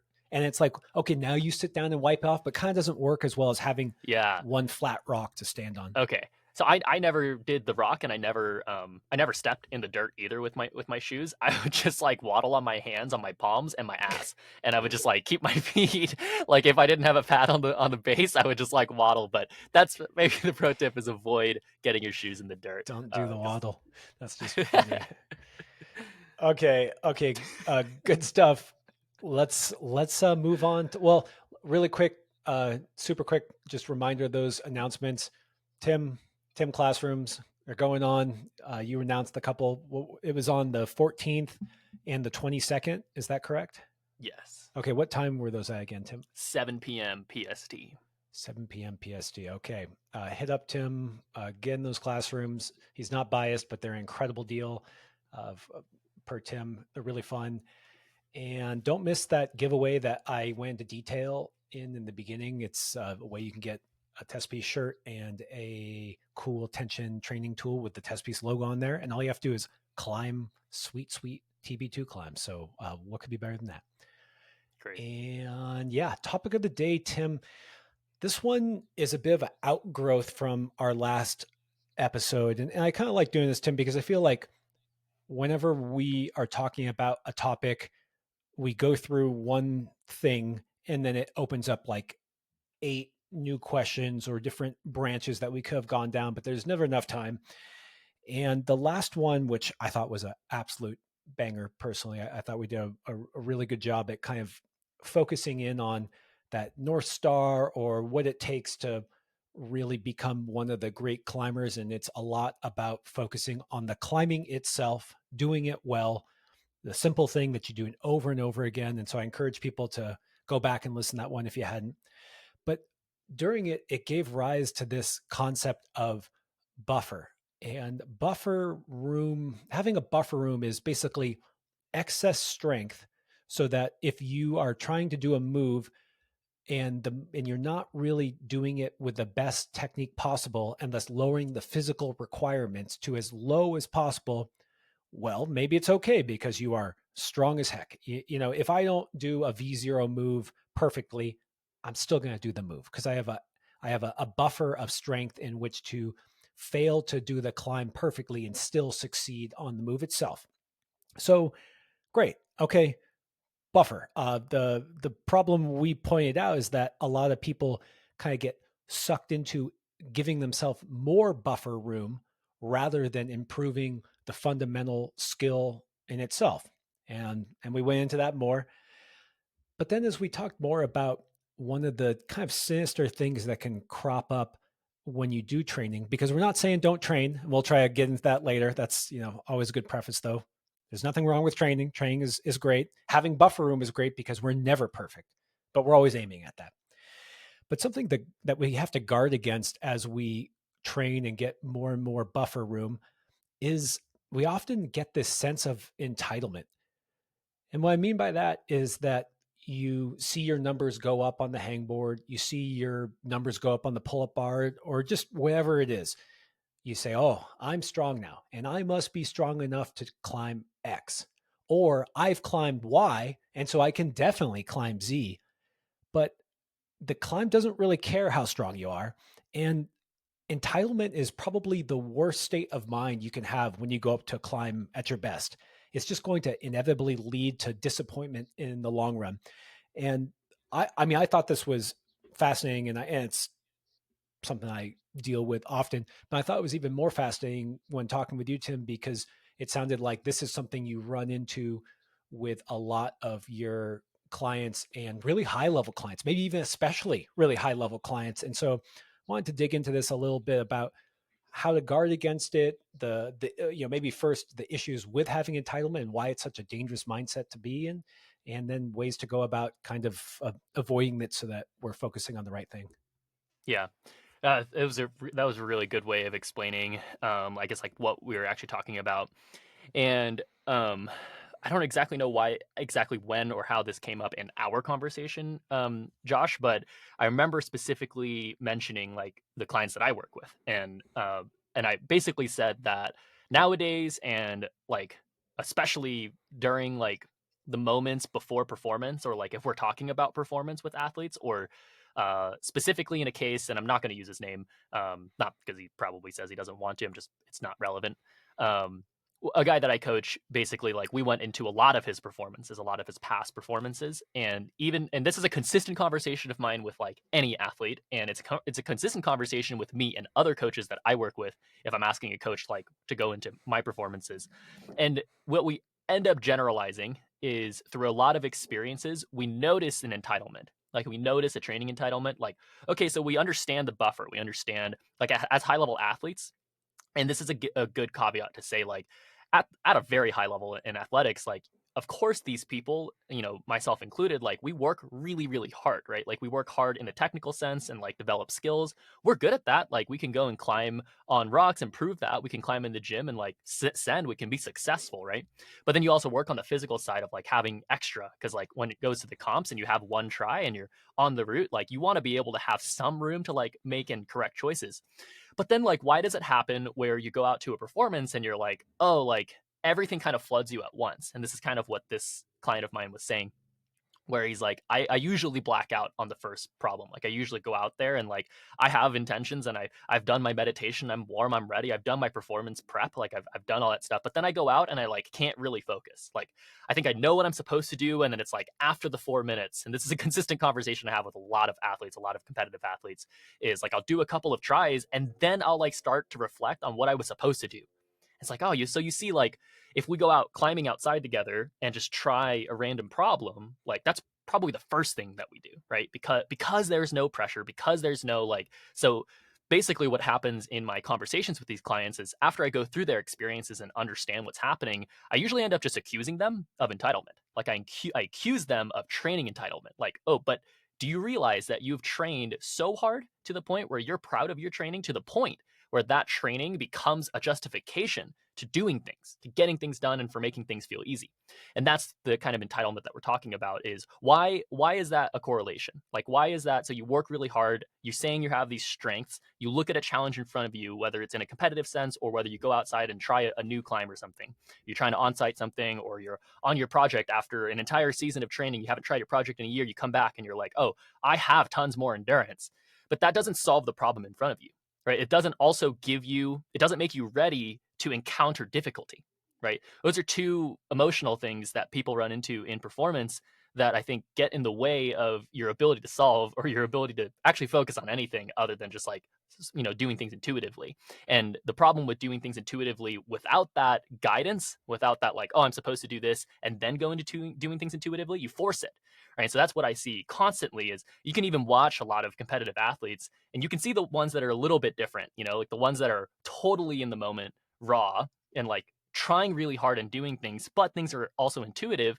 And people who are clearly like machines as people, but then like look lost, like they don't look like they're directing themselves, or like look like they're using any information.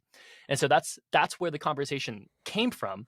And so there in that conversation, I'm targeting like super high level performance and super high level athletes, but this exists at all levels, like entitlement and training. And this is why I wanted to bring it to the podcast, because it applies to everybody. It applies to all of us. And something that I shared with Josh is, personally, I felt as if I dealt with this for about 9 years of climbing. And then literally about my ninth year, I had a season of competitions where I decided to make specific adjustments to target this entitlement and to target a different level of focus. And it worked. For me, it worked really well. And I was winning a bunch of competitions, and at least like walking away from them, like knowing exactly what I was trying to do and knowing exactly what was failures if I had lost or like not won, and like specifically been like, oh, that wasn't a good thing to focus on, right? It gave me a lot more awareness for like what things weren't so effective. And basically the thing I wanted to talk about was, in your training, like when you're actually doing training, when you're in a training session, there's a way to, Josh used this word, guard against it. You can guard against the development of that entitlement, where basically you're almost expecting yourself to be like, look, I'm going to do all these reps and sets and probably gain this, but that's just passive. That's just over time, like I'm just getting stronger, and when it matters, it'll just kick in, but not giving me that like, oh, but this next try on this rig, or a week from now, or when I go and try my project, I'm suddenly supposed to be able to feel good on it. Like, we have to learn how to disassociate from that, and it takes a lot of practice, and we can keep talking about that, but yeah, I just wanted to leave it there. Yeah, it's something that I see occur in myself outside of competition as well. It can be on warm ups, or it can be grade based too, Mm, where I'm, this isn't exactly training and giving me the strength and then relying on that feeling that I should do anything, but it can just be like, for me, a 5'11" should be a warm up, and then sometimes I'll get, and so I like won't even look up to read the route, just kind of get on, and then, and so you just kind of have this expectation that's going to be easy. And then when it's not, or something starts going wrong, sometimes you also make poor choices where you just think, I'm just going to pull through this, like it can't be that hard, and then you climb things poorly. You go, oh, I'm just going to do it like this, and it's just, so this is again why this mindset is so toxic, is because it makes you climb in a way that has nothing to do with the climb itself. You're all focused on you're focused on you versus the climb. You're in your head, instead of just adapting to that situation. I don't know if we agreed on this entirely when we were texting, but I said something along the lines of, entitlement is like the opposite of flow. Like it's very hard to enter a flow state if you think you just deserve to be climbing this climb easily, or whatever the case, where it's like, I should be able to do this. And that may not be a total truism, but I think it's an interesting thing where flow isn't always something that we can achieve, which you pointed out when we were talking about this. Flow is not just something that we can always tap into, but there is an element of, when you're flowing, you're not exactly forcing yourself on the climb and the rock. You're kind of really in the moment. There's a give and take, and a adjustment, versus just, I'm strong, so I'm going to do it like this. And I just yeah. wanted to toss that in there because I think it happens outside of just competition. Yeah, I would like to continue talking about flow too in another part of this episode, because flow is such an interesting part of performance and like execution that makes things confusing, I think. And I actually just want to go into talking about why entitlement can be confusing, and like why training certain things or like in certain ways makes it so confusing, and why it pulls like me into a 9-year trap of like doing, training in this way. And then I'm like, oh, why do I show up in this moment where I want to have heat and, pressure, and then I try really hard, and then I start relying on what Josh was saying, like a development of habits that basically, I got things done in a certain way, and I got things done in certain moments of success, but I wasn't fully aware of like what I was doing to make me get that success, right? I just happened to throw a punch, and the punch landed, of course. Like the punch will just land sometimes, and basically if that happens too often, then you can develop a poor sense of like a feeling of success, but not actually knowing what you're directing to make sure that stuff happens. Okay, so I have a little bit of a thing that I watched on Instagram,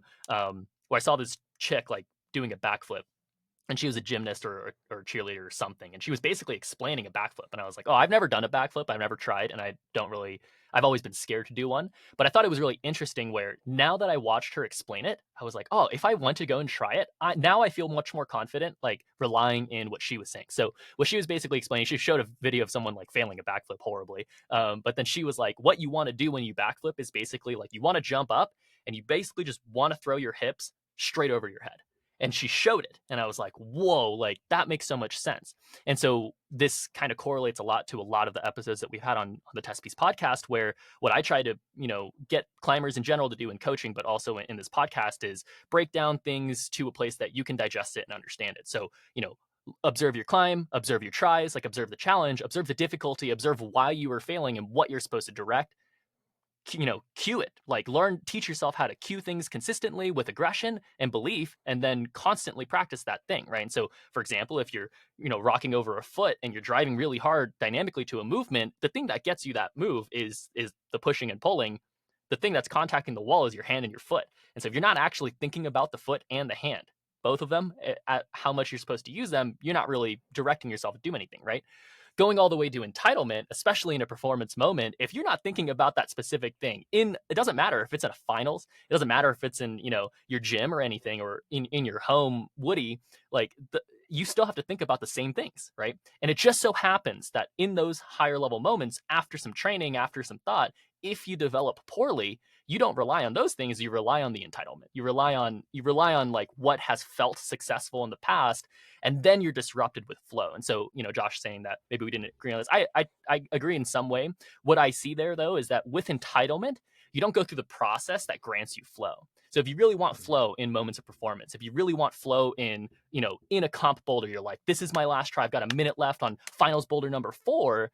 There's a step, there's a process to get you to a mindset that probably can grant flow, and it probably won't happen 100% of the time, because a lot of things have to happen for flow. You pour water down a slide, but you put all these clumps of mud, the water's going to go where it wants to go. It's going to crash, it's going to be aggressive and not go in a straight line. It's flowing for damn sure, right? And so flow just happens, and you can direct it like where it's supposed to go. And so with entitlement, you're not going to necessarily get flow, but the entitlement also just blocks the ability to make any choices. And so climbing, and something else that I explained to Josh, or something that I kind of said about my understanding and my philosophy with climbing, is that it's not like just weightlifting, and it's not just dancing, it's both. Like weightlifting is a little bit easier to direct, just a mental stimulus to get you to try really hard, right? And dancing maybe is a little bit more about, I'm not a weightlifter or a dancer, but just to paint this picture, like dancing is maybe a lot more choreography and a lot more skills and a lot more technique, and we're doing both, right? Like we're trying to figure out the techniques and the choreographing for climbing to get done, whether that's through 100 tries on the same problem, or trying to, locate what we're supposed to do on an on-site try. But then we also, when we pull on, it's difficult, it's physically difficult, so we have to focus on trying hard and relaxing and timing things appropriately. And so when you need to do both of them, you need to train properly, right? Like you can't just do one or the other. There's going to be weightlifters and dancers who just Yeah. are shouting at you right now. But I think it is true where weightlifting probably has more physical requirements and less technical requirements. Although I know from my days in weightlifting, I've done a little bit of powerlifting, especially Olympic weightlifting. All they do is cue technique. All they care about is technique. but then there is still such a massive physical component. And in dancing, I have a friend who is a professional dancer, and she is strong. She is Mm, very muscular. But it is what I like about climbing, where it's this blend where you have to be unbelievably strong and you have to be unbelievably technical. And then you see climbers kind of on either end of the spectrum. And this is so actually, yeah, to preface some of this, I said this before, we do support training, but I also want to tie it into this idea where in the last podcast where you said the stronger you get, the harder it is to answer the question, why did I fall? And it's because when we say, why did I fall? Sometimes it might be strength, but that should be, you'll know that after answering the other 10 questions as to why you fell. And so as you build this buffer room from training, I think that it's just this idea that just because you trained a lot and got really strong, that you have any right to send a problem. And it's such a trap that we all get sucked into. And I think I made the comment to you that it's something that I see on Instagram or something, where you'll see someone who clearly trains a lot and they'll post a lot of videos where they hmm train and have incredible strength, and then they go outside and they struggle, and then they go back in and they train harder, and you just slowly see their Instagram account becoming less and less climbing and more training, and you just hmm can see them uh, getting shying away from the lesson that they're learning on the climbing, because it's a hard lesson, and they feel like, because it's something I've done too, where you're like, I'm so strong, why can't I climb this? And it's Yeah. really it really hurts the ego and the heart, and you go, I want to just go do more of what I was good at. But then that mindset, just, this is why I say it's perhaps the worst mindset you can have, be where you have this entitlement from the work that you put in, because when you don't get that outcome, well, then you're in trouble. Mm, It leads you down a spiral that's away from getting better and digs you right. deeper and deeper. Yeah. So here's a good practice for that exact type of thing, because I run into it. Everybody runs into it, and kind of what Josh was just saying about the training buffer, and like what we said on the last time we talked about this idea. This is the same thing, but be careful granting yourself joy or celebration just because you did something. Like, give yourself joy and celebration for making good choices, and so you'll even see like good climbers, like when moments arise where like Keenan on the gold standard, like there was a clip of Jimmy watching, and like, and when Keenan was celebrating him like sticking the first move, or like I think it was like the first move into the second move for the very first time, he was like, and he fell, and he was like full on like, yeah, yeah, yeah, and Jimmy was like, what the heck, dude? But like, but Jimmy agreed in a certain way. He was like, I don't know if I would be like that celebratory about it, but that's what we should be looking for. What we should be looking for is, dang, dude, like that thing that you couldn't unlock for a long time, that you couldn't do for a long time, you did it. And like, of course, it's a project at a really, really high level, and so of course, it's easier there to be like, oh, I don't need to send this damn thing to like see success on it. You can see the smaller wins and be a lot more happy about them. But don't you think the same idea exists on a much lower level thing? Like, just because you get up this damn V6, it doesn't mean that you're doing the right things. It could, but you should focus on those things, right? You should dig deeper and say like, okay, I'm happy that I did this thing. Like, I'm happy I was able to get up this challenge, but what I'm proud of is these choices. Like, I'm proud of these things, and I'm really glad that I was able to do that, but I wasn't so happy about this. You're not dissing the fact that you, like, that's where I see the entitlement is like, people think that, oh, but I did V10, like of course I could go out and try another one, and like of course I can see success. And it's like, I can see why you've developed that thought, right? But you can see why it's detracting from your experience of actually solving and progressing, right? So if you're trying to solve and progress, what you need to do is solve and understand what granted you progression, right? And that's what we're talking about. I think where this gets a little tricky, and I keep almost saying this when I do a preface where we're not saying don't train, is that in training, you need to get to a certain level of physicality to be a great Sure. climber. And I just want to remind us all that in general, me and Tim are talking about good to great. And so I'll scale this lesson for going from V0 to V2, but uh, there has to be a physicality that you can exhibit at a high level when you're pushing into the harder grades. You have to. I don't care how good a climber you are. If you're weak, you're not going to climb V16. Like every V16 climber is strong, even if they joke and they're like, "Oh, I'm weak." It's like, yeah, yeah, you're weak, sure. V16 weak, huh? Uh, but what happens is that once you kind of you see this with almost every single pro climber is they often trained hard when they were young. Drew said this. I mean, you've done this, like, and you get to this physical level, and then it's not to say that you don't need to keep on training to some extent Mhm. or climbing often at a high level to maintain that. But then what you don't want to do is get sucked into doing more and more and getting marginal returns. And so great. We just established that there has to be kind of a baseline foundation of physical ability. And if you don't have that, then your ceiling is going to be capped. But the earlier you can recognize that that's going to just happen along the way and you're going to get physically strong. And what you need to do is focus on the climbing itself and the technical elements. The fact that's so getting stronger will get you from V0 to V2, but I would prefer it. And actually, you probably see this mostly in people who are brand new climbers. They didn't get stronger in one day. When they came back and went from V0 to V1, they didn't like get stronger. They're just understanding climbing better and then honing in on that forever is really the path. Because if you feel like you should be able to do something just because you got stronger, oh God, you're going to be in for a unfortunate a feeling. And I'm actually I've been doing a little bit of fingerboarding, although I'm kind of off and on it. And I don't know, man. Like I think it helps me stay injury free. It helps me kind of just feel a little more solid in general. But I got to tell you, after doing it for maybe a year, there wasn't some big secret there, man. Because I do have strong fingers, and the last thing I should do is not just double down, but triple down. I'm just going to spend my whole time on the fingerboard, and Yeah. and But then what I you're can saying crimp is anything.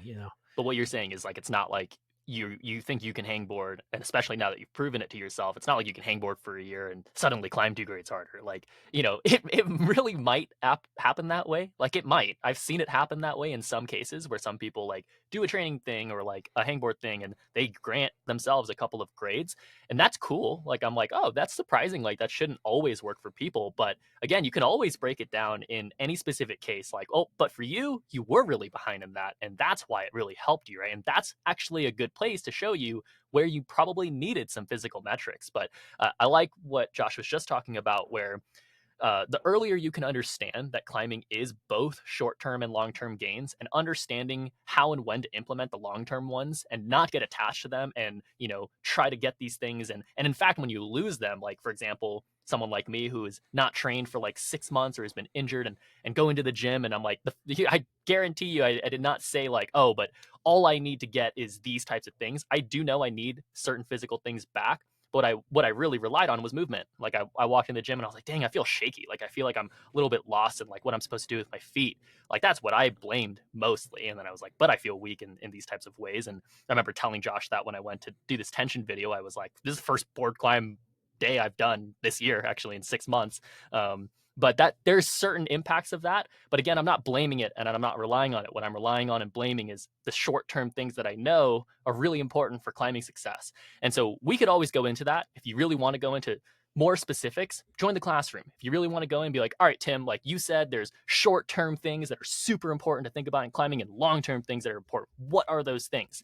Well, I can explain those things in your specific case, probably in a classroom format, but we're just saying that those are important things because I can just tell you guys from working with enough people that people don't even think that way. Like most people in climbing and training, and myself for many years, didn't think in this way of like, dang, I need to be thinking about my climbing in this like, what do I do today that's actually important that I'm gonna be able to gain today? Like little decision making things, like bad habits, reactions, like those types of things are really important. Like how many grips did I grab today, which is things that are gonna amount to like you gotta look at how many, like look at your next 30 sessions.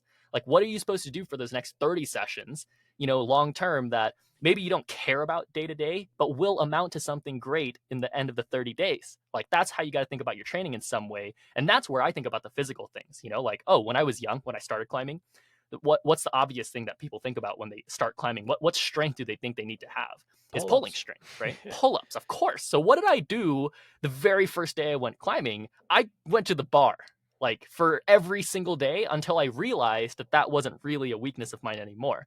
And it happened eventually after a couple of years, but basically until that moment happened, I didn't stop doing pull-ups. Did I think about it and rely on it and make it, the reason I can't send my V10 project? No. Like I just did that, right? Passively. And there's a lot of little things in the long-term physical development there, but it's not what I'm thinking about. Yes. Sorry, go ahead. Okay. So we railed against the dangers of entitlement and why it's a really bad frame to approach the climbing you do every day, and that can come from strength based. It can also come from just ego. I would assume that when Yanya or Natalia or Tomoa, when they go to a comp and they're like, I just won the last like 3 World Cups, like I should win this one. It's like, that's I don't think that's how they think. Mhm. And let's not go into that anymore. My question for you is, how do you counsel your clients to not to both guard against entitlement in their mindset, and then how to deal with it when the day comes for, I don't know, a hard send or a competition or whatever the case may be? So that's a great question. And I will say that it is a live, constant thing to talk about. And if I have a conversation with the client, it's probably because they're a little bit off track in that way. We don't talk about that much else. Like we don't need to. Like sometimes with my younger client, I'll go much more into the sessions and like much more into like what does the training actually look like, because he can actually benefit from that. But a lot of my other athletes are just like very good now and like probably are smarter for themselves in their own ways about how to develop their bodies for what they view that they want to have in climbing, right? Like I could probably give them my guesses at what they should do to be the best version of themselves, but I actually don't really want to do that because I believe in other people's ability to self coach in that way. But the only real coaching that I do nowadays is, how are you feeling about this? Like how is there still a desire? Is there nerves that you feel because you see how those things eventually add up to some sort of entitlement, right? So I asked them like the full range because that's what I was asked a lot when I was growing up, like by my coaches. And I realized how much it helped to share about certain things. And then for me to target them and be like, oh, dang, like that actually does matter to me a lot. Right. And you'll realize that when you perform consistently or at least throughout the year, you have moments of performance, you don't realize when those days happen how much comes out in front of you, like how much comes out with like the things that matter to you and the things that you're thinking about that maybe you didn't deal with in each training day, but they happen to be there all the time. And then a coach points out, like, you realize that you're putting more energy into that than the thing that matters. And so basically, what I do with these athletes and still do and will always do is what matters to you. What matters, what is happening to matter to you that day or in that moment, and what do you want to matter? And like, how do you actually deal with this thing? Is it a long-term thing? Is it a short-term thing? It's a conversation. Like for me, I don't have like a packet of answers that I'm like, oh, he said this, like that's then this person has to do this. Like it's not like that. They bring up an issue and I'm like, oh, that's interesting. Like, do you realize that this doesn't tie into this, right? Because I'm an external point of view. I can see what things are important to you. I have experience enough to know that certain things just really feel like they matter a lot. And so I can relate with that. And most of the time what it ends up being is you're not really dealing with this other thing and you're not realizing that it's an important thing to you, but it's not important to the task at hand. And so I'm always cleaning up basically this athlete's task. Like, okay, you have a task, you have a goal, and you have a strong desire and like a ton of pressure developed to be able to maintain that focus for the goal. That already is a bunch of energy that you're putting in. How do we make choices? And sometimes, and so sorry to answer your question exactly, like sometimes it's this conversation, sometimes it's practice, like sometimes it's like, okay, like for example, like an athlete that I work with, Vale, I told him like ruin your session, because the moment that it came up, for example, he went to Korea, he went to this youth world championships in Seoul, and the main thing that was bothering him was that his shoes were wet, and like really wet. It was really raining in this environment. It was like soaked, like the pads were soaked everywhere. But that basically, I watched his event, and I was being a little bit mean, but I was watching. I was like, what the hell am I watching right now? I was like, what is going on? Like this kid's not going for it anywhere. Like, I can see his shoes are wet. I can see that it bothers him, but like, why isn't he choosing to do anything, right? And when it came up in the conversation, he realized, he was like, oh, dang, like, you're totally right. Like that. And so I was like, oh, so it's not like you were totally aware of it in the moment and you were still not making the choice, right? You see how it didn't really like even occur to him. So once it occurred to him, he's like, oh, dang, you're right. Why wasn't I just like going for it here? And so because he was able to see that, he was like, okay, that's important. And I said, like, it's really unlikely, Vale, that you're going to be able to, and this was Vale, like, I said, it's really unlikely that you're just going to show up at the next one and just be able to deal with it. Like, now that you see that, you have to practice. So I told him, go into your session. Sometimes just forget a shoe at home. Forget your important shoe at home. Like, ruin your session. Just smear some stupid peanut butter on your shoe and then do your session. Please don't and do try that. hard. Like, well, don't do it for the gym's sake, but like, ruin your session in some sort of way, because it's going to happen inevitably. Like, I told him, like, it seems like you just never deal with those things. Like, it seemed like, right? And not in a mean way. I'm not trying to ever make a client feel bad. I'm not ever trying to like make them feel like they're not good at something or like they're not good enough for something. And they don't understand it that way. But they understand this targeting of like, dude, that is hard for you. You need to expose yourself to that feeling a little bit more often. And I don't know, man, I've only worked with these guys for like a year or two, honestly. So we'll see how it develops. But Yeah, they feel more like, in the conversations, they feel more aware. yeah. For me, when I've encountered these situations and then performed poorly, and it's happened to me in competitions, and you go, oh, it was because it was raining, and I let that get in my head. And then what to me happens is that you start building up this repertoire of bad memories, and Mm, you start and then to me, what I've tried to do is that I try to recognize when I start getting uncomfortable for, because that's kind of like the generalization. It's like you're uncomfortable and you're not there, like you're not present. And so now I go, oh, like I'm in one of those scenarios. right. So here's what I need to do. And we've kind of talked about this a little bit on the high pressure podcast that we did a while ago. And I I think everyone has to have their own little ritual to get through it. But big part is just recognizing it. Is so Mm-hmm. if you kind of I feel like you didn't articulate this where you kind of said, oh, nerves, and you can see how that leads into entitlement. Mm-hmm. I think that's important to pick apart a little bit, where oftentimes when you have nerves, it's because you have an expectation of your Mm-hmm. performance, whether that's in a comp or whatever the case may be. You're like, I need to do this, but Yeah. that's entitlement right there. That's like Mm-hmm. That that, is entitlement. and it's just yeah. So I think you said that, but I wanted to make it like super clear. And so for me, the thing I do is I often kind of I have put myself into these situations, whether they're danger, whether they're competition, whether there's just a desire there, just I really want to do this one. And so I try to like let that be the kind of a domino where you go like, oh, I'm feeling like this, so I need to do this. I need to take a step back and be like, whoa, like you're not here right now. Like take, Mm-hmm. and so it can be like take 3 breaths. For me, I often, and I think this works for a lot of people in general. If you are not present, you're going to be less on your feet and you're going to commit less. It's just like that. That's more likely than not. That's probably 80% of people. And so those are kind of my go-tos, that when I feel that I'm not here right now, I'm not focusing on the thing in front of me, I try to double down focusing on what's in front of me, and dropping that ego and just being there is helpful. But you're right, where it doesn't just happen. It's not like a day one. Oh, okay. Like now it's Yeah. easy. So that's an interesting breakdown, and I agree with that personally. Like, I do a similar thing when I try to perform. Like, I try to become more present, because I usually am not right away. Like, I'm just like, I am.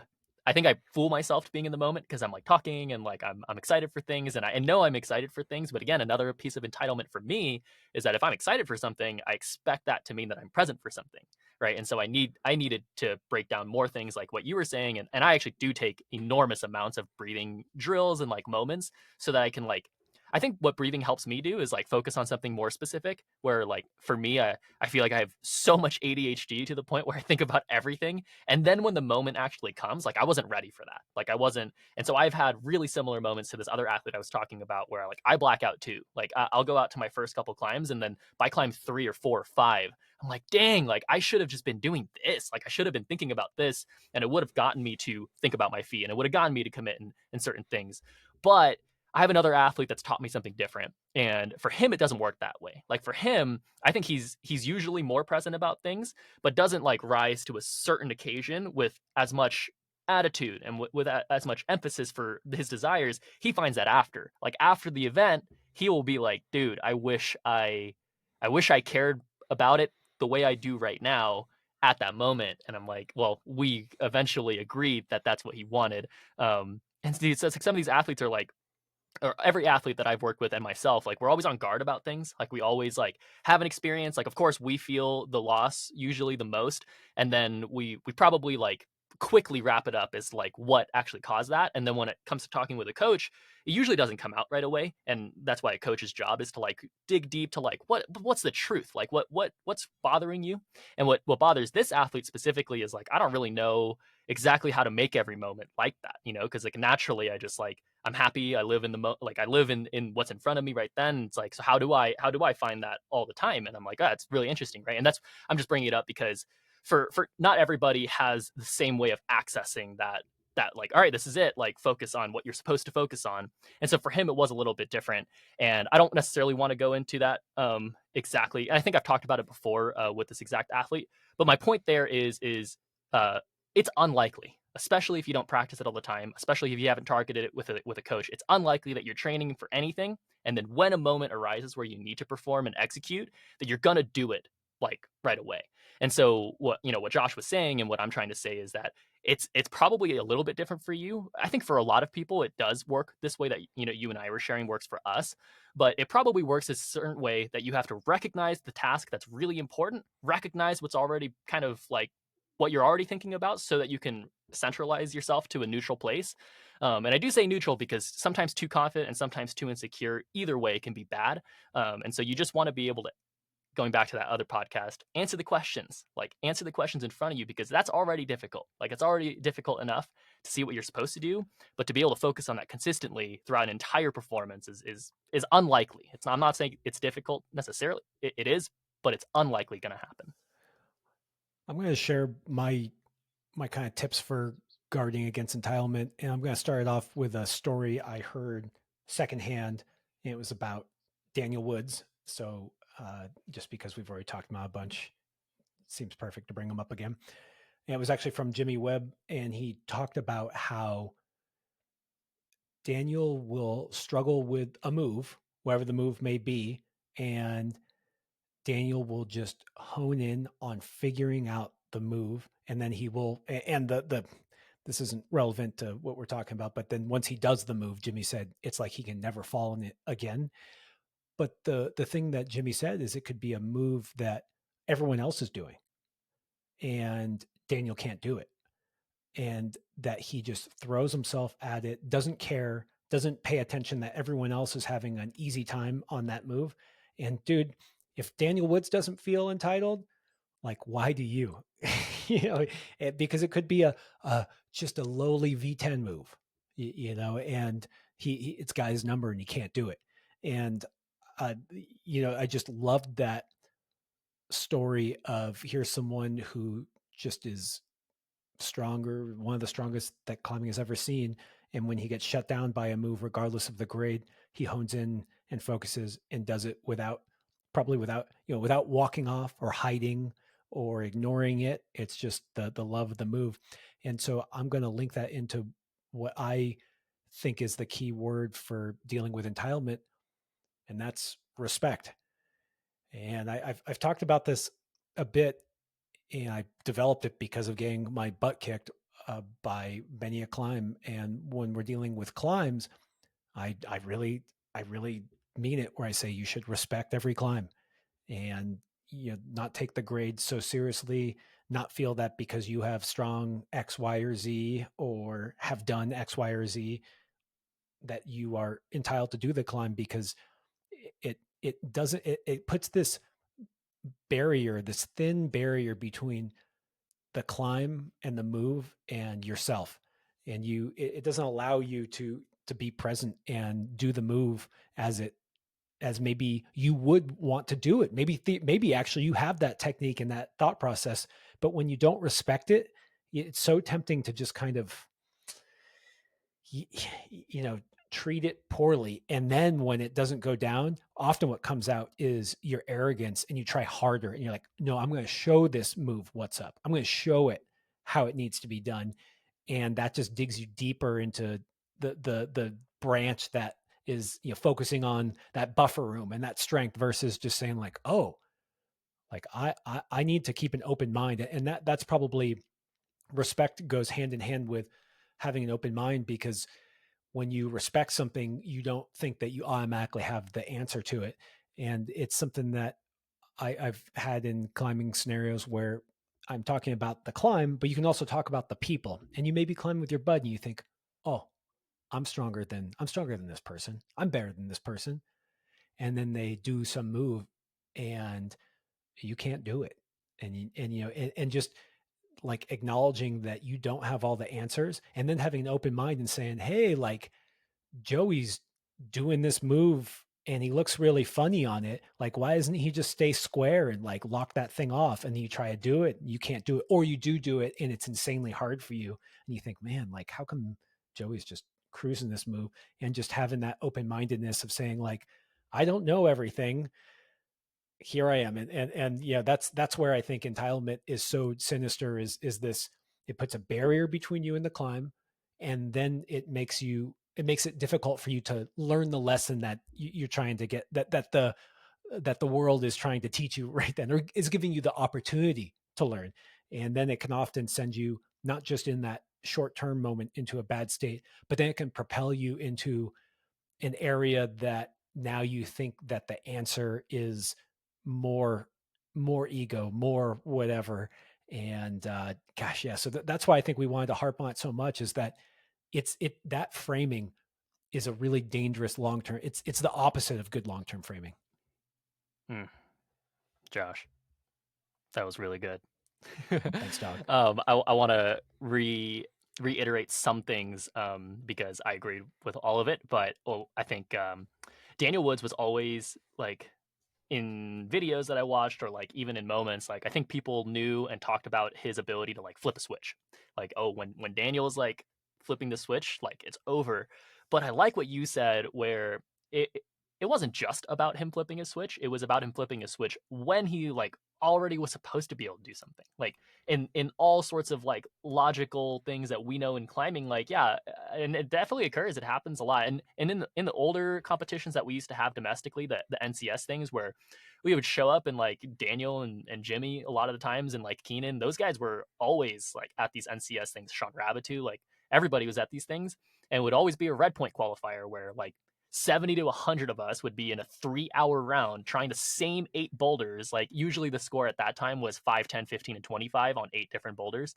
And you would just have to get your points. And, you know, you would try a boulder, flash it, try another boulder, get halfway, move on, like come back. And then by the time you came back, you realize like 20 guys had already sent this thing. It's like, oh, dang, like what the heck was I doing the first try? You can see how that amounts over an entire session to like developing insecurity for things. But man, if you can be like Daniel and flip that switch neutrally, and I like that you said an open mind. I don't think about it that way, and I'll tell you why. But the first thing there about respecting the climb, like giving it the respect that it deserves, and not just the climb, but the movements. Like, are you actually, because you shouldn't always do that. You shouldn't always have so much respect that you're like, oh, I can't do that. I think that's another mistake that people run into, is the opposite way, where they're Good like, oh, point. yeah, that climb's way too.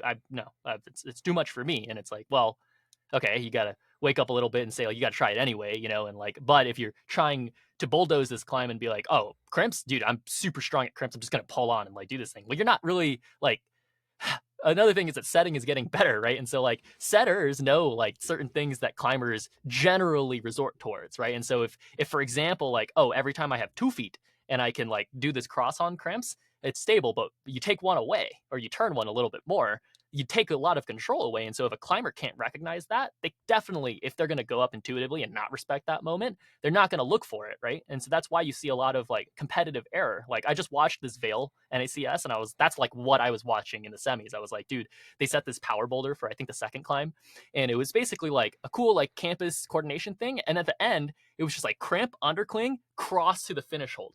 And the amount of really strong climbers that I had seen like not do it, but then like climbers that I knew were strong, but not nearly as strong as these climbers who weren't able to do it, the way that they were doing it correctly and doing it slowly and like actually thinking about it and like doing it that way, I was like, wow, like that's the difference that we're talking about here.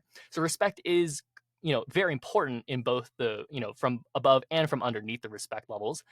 But the other thing that you were saying about the open mind, that's why and I don't disagree with it. I'm just saying that the way that I think about it is also neutrality, because for me, open-mindedness doesn't always give me like conviction and commitment to do things that I think is right, but neutrality does, and it helps me be open-minded as well. And so like just looking at things neutrally and just being like, but you have the respect for the climb, but I'm neutral because I also want to try hard. Like a neutral aspect of me in climbing, and what I think people should always have, is still a desire to like get things done. If you have a desire to get things done and you're still neutral about it, you're going to try really hard, but you're going to have open mind, and you're going to say like, oh, but I should also do this. And I should also consider that I'm not doing this. Right. And that's why I said, be neutral and try really hard and go for things 100%, and assume like 50% of that is assume you're wrong, and that's kind of the way that I do things. And it works out in those moments, but dude, Yeah. fun, That, good stuff. that was good. I liked you adding the nuance there, and also pointing out that you shouldn't, when I say respect, it doesn't mean you shouldn't get on something that's quote unquote hard for you. You should just have respect for that too, but Yeah. you should, who knows what you're capable of. I will say, Tim, I also love disrespecting climbs where you do them like you're powerful wrong way, and you just are like, oh, you think you got me? Like, I will show you. That's the This is opposite where of you, what we recommended, but I'm not yeah, gonna lie. Yeah. This is where you guys know Josh and I are like still human and like still make all these errors ourselves. And like I agree though. I love doing that Just just for shits and giggles because we're just stupid. overpowering. It feels so good. All right, Tim. It's an interesting concept. I thought we, hopefully did a good job summing up at the end. It's a little tricky dealing with this sense of entitlement and why it's so dangerous, because I don't think people are even aware of it often. They just kind of sit there and do their training and don't recognize that they feel like that the training now owes them something, or that they now deserve something. And it's something that I get reminded of whenever I kind of go through a chill phase and I get back into hard climbing. Is I'm always just so shocked at how hard climbing is. And so I'll be physically capable, I'll be technically capable, I'll be ready, and then I'll do something that's hard for me, and I'll be like, whoa, I had to like I had to hang on that extra little bit. I had to, like, my feet swung out. I thought I was out of there, and then something switched in my head, and I was just like really bear down. And maybe the grade wasn't like the hardest I've ever sent, but I just am reminded, like, oh yeah, like I don't deserve this grade. I'm not entitled to this grade. Even when I have the capability, it still Mhm. requires me to show up in a way that no one gives it to you. And when you really Yeah. climb hard, for whatever grade that means for you, like, you have to show up and give your all every time. And so don't think because you've ticked 10 V10s that the 11th V10 is going to require any less than you. And Yeah. look, we all know, we've been to boulders that you're like, oh wow, like this one was just kind of chill for me. So I know that happens. We all know that sometimes it's your day, you got a little lucky, you hit that hold perfectly. But you know what I'm talking about. Hmm. Yeah, it's funny that you share that it happens after these chill things, because it's kind of what we were texting about. You asked like, oh, now that you're coming back from the injury, like, do you, even though you're maybe behind physically, like, do you feel like you're better at climbing and like there's more mastery behind it?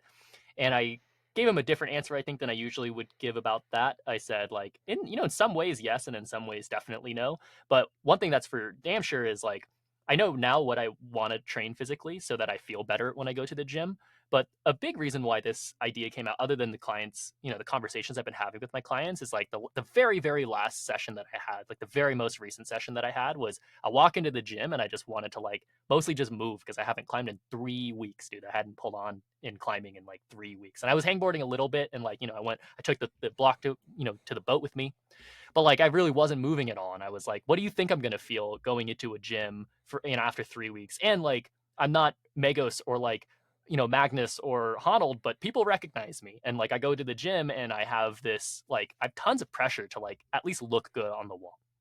And like and Miguel Climbs was like filming in the gym, Oh and yeah, of perfect. course, like my first session back where I don't, I'm not even like insecure about the feeling that I have. I already am walking into the gym being like, I'm just gonna set up my day chill, and I pull on like the hardest things that I see in the gym during this video, and I think I let myself do that because not because I wanted to prove anything, because I was like, okay, like exactly what Josh was saying, like in those moments though, like. Am I going to put myself in a place to rely on the strength that I don't have or like what I need to have, or am I just going to like shut up and figure it out if I can, and like I was super happy with that session because I just kept pulling on and like trying really hard and like focusing on the things that mattered and committed. And yeah, but I still have like, and that's why I said like short-term and long-term things, because for me the long-term things are going to be getting my body fitter, and like I do want to get stronger. And if I was stronger, maybe other things would be easier for sure. I definitely agree with that, but it's not what I wanted to focus on. It's not what I'm going to choose to focus on for the next like, I haven't climbed that much in like 6 months. So what am I supposed to feel the next session, right? Like I'm supposed to go in and like get some work done. So just check your places and like see where you are, but understand how to give 100% effort that moment in that day, because a lot of the time that's really the only thing that matters.